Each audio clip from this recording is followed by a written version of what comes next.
11월, 4월만 하는 것이 괜찮습니다. 확실한 거는 저는 11월, 4월에 늘 벌었고 5월, 10월은 처음 맞았다. 처음 하는 게 기분이 나쁘더라고요. 10,000번 이상 백테스트 하지 않은 사람과는 겸상하지 않겠다라는 말도 했는데 백테스트를 할 수 있는 뭐 도구들이 많이 나와 있습니다. 네. 팩터 몇 개만 이제 투입을 해도 많이 벌 수가 있거든요. 거기에 다 돈 드는 지표들입니다. 돈을 절대 잃을 수 없는 전략은 없고요. 그럼 예금해야죠. 근데 아주 가장 심플한 전략은 그런 기업들을 골라서 사면 됩니다.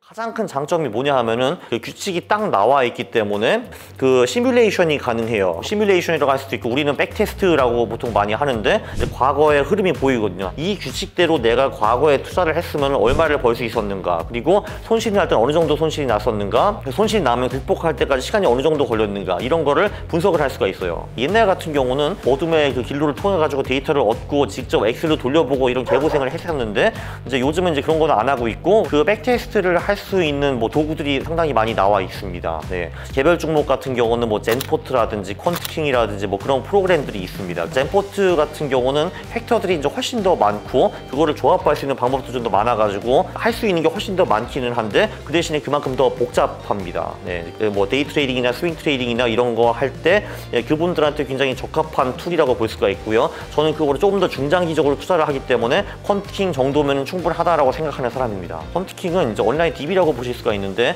알고 싶은 팩터들을 집어넣을 수가 있어요. 그러니까 뭐 예를 들면은 퍼가 뭐 낮은 동시에 영업이익이 최근에 많이 증가했다. 그런 기업들에 투자했으면은 얼마를 벌 수 있었는가, 이제 그런 걸 하면은 걔가 막 계산을 해가지고 그거를 뱉어줘요, 저한테. 이제 저 같은 경우는 보통 개별 종목 같은 경우는 6개월에 한번 종목을 갈아 끼우거든요. 6개월에 한번 그럼 제가 종목을 찾아야 된다는 뜻인데 이제 그런 거를 퀀트킹이나 이런 툴로 굉장히 손쉽게 할 수 있습니다. 2달 되면 한 10에서 15분 만에 할 수 있거든요, 그게. 그러니까 이제 가성비가 좋다라는 거죠, 저는. 진짜 왕단순환 전략부터 정말 그 PhD들이 100명이 들어가는 그런 전략들까지 있습니다. 네. 저는 이제 단순한 전략들을 주로 많이 씁니다. 팩터 몇 개만 이제 투입을 해도 주가 지수보다는 꽤 많이 벌 수가 있거든요. 저평가 주식, 그리고 우량주 주식, 그리고 성장주 주식들이 주가 지수보다 수익이 더 높은 것 같습니다. 그 저평가라는 것이 도대체 무엇인가라고 하는데, 그래서 저희 같은 경우는 계량화를 합니다. 계량화 할 수 있는 지표들 여러 개 만들어가지고 순위를 매기고 그 평균 순위가 가장 우수한 기업들에 투자하고 이렇게 하는 거죠. 그 저평가 지표들은 뭐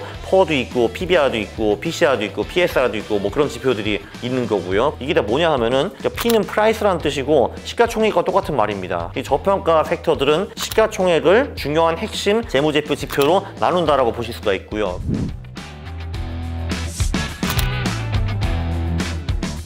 모멘텀 팩터는 성장주 쪽인데요. 특이한 게 한국을 뺀 모든 다른 나라에서는 데이터 중에 이게 딱 하나만 고를 수 있어. 뭐를 볼래라고 하면은 최근 1년 동안에 몇 프로 올랐는가, 이제 그것만 볼 거거든요. 그게 한국만 잘 안 통해요. 네. 그 대신에 한국은 가격이 많이 오른 주식들보다는 영업이익이나 순이익이 최근에 많이 오른 기업들이 주식 수익이 좋습니다. 그래서 그게 이제 모멘텀 또는 성장주 팩터고요.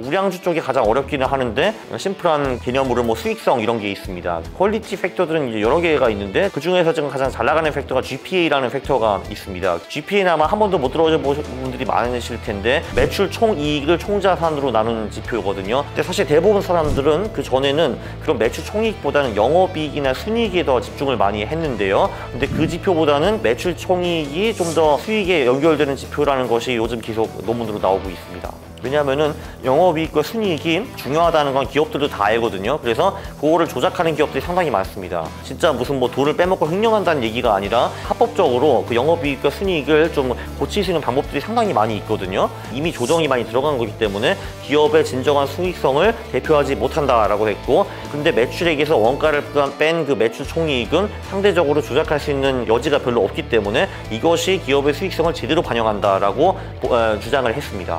좀 어려운 얘기긴 하네요. 어쨌든 네.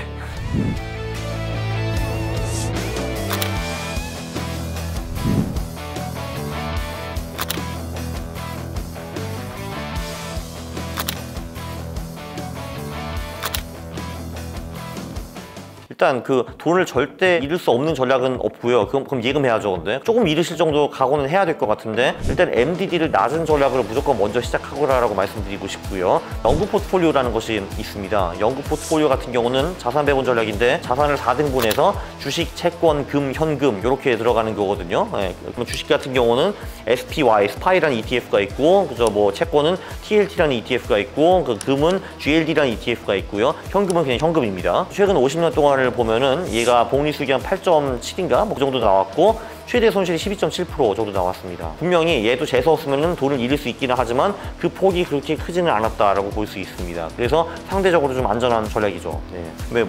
종목 전략들이 아무래도 뭐 괜찮겠죠. 그럼 아주 가장 심플한 전략은 퍼와 PBR가 낮고 순이익과 영업이익이 많이 증가하는 그런 기업들을 골라서 사면 됩니다. 그것도 제 생각에는 11월, 4월만 하는 것이 괜찮습니다. 왜냐하면은 전 세계 주식장은 되게 묘하게 11월, 4월에 많이 오르고 5월, 10월에는 빌빌거리는 경향이 굉장히 큽니다. 그것도 몇십 년, 몇백 년 전부터요. 네. 일단 저 같은 경우는 10몇 년 동안 투자를 하면서 늘 11월, 4월에 많이 벌고 5월, 10월에 쳐맞았습니다. 예, 쳐맞는 게 기분이 나쁘더라고요. 저도 그래서 뭐 이런저런 논문을 찾아봤는데 완전히 그럴듯한 이유는 사실 없었는데 그런 이론이 있습니다. 그 투자자의 기분. 예. 12월 같은 경우에는 크리스마스가 오기 때문에 사람들이 좀 해피하고 1월이 오면은 올해는 뭔가 잘 될 것 같으니까 사람들이 좀 해피하죠. 예. 그리고 3, 4월이 오면 봄이 오기 때문에 해피하다. 이런 경향이 좀 있고요.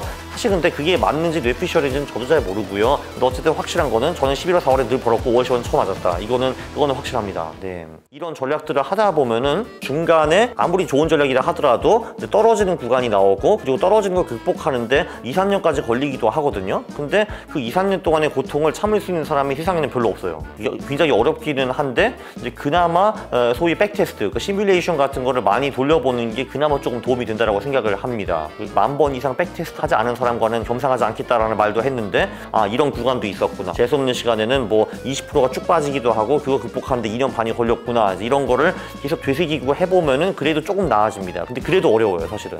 이 퀀트 투자라는 게 정말 초단타부터 중장기까지 다 있습니다. 초단타 투자가 절대 나쁜 거 아닙니다. 근데 저는 사실 투자 자체를 장기적으로 보는 건 굉장히 중요하다고 생각을 합니다. 펀트 투자를 하시는 분들의 커뮤니티 같은 거를 봐도 하루 이틀의 성과에 되게 일희일비하시는 분들이 굉장히 많으시더라고요. 그냥 포트폴리오 좀 덜 관찰을 하시고 그냥 그 장기 성과를 믿으라고 말씀드리고 싶습니다. 네, 백테스트 10,000번. 네. 아니 뭐 나를 믿으시오 그거밖에 없어요 진짜. 네. 사실 투자에서 가장 중요한 철칙은 수익은 길게 손실을 짧게라고 볼 수가 있습니다. 손실을 짧게라는 거는 결국은 떨어지는 거를 빨리 내쳐야 된다는 건데 그거는 손절을 포함하는 거거든요. 절반은 그 울트라 전략이라는 전략을 쓰고 있고 나머지 절반은 동적 자산 배분 전략을 쓰고 있는데 거기서는 LAA, VAA, 듀얼 모멘텀 그 세 개의 전략을 쓰고 있습니다. 저는 이 전체 포트폴리오가 20% 떨어질 때는 무조건 다 날려버릴 겁니다. 네.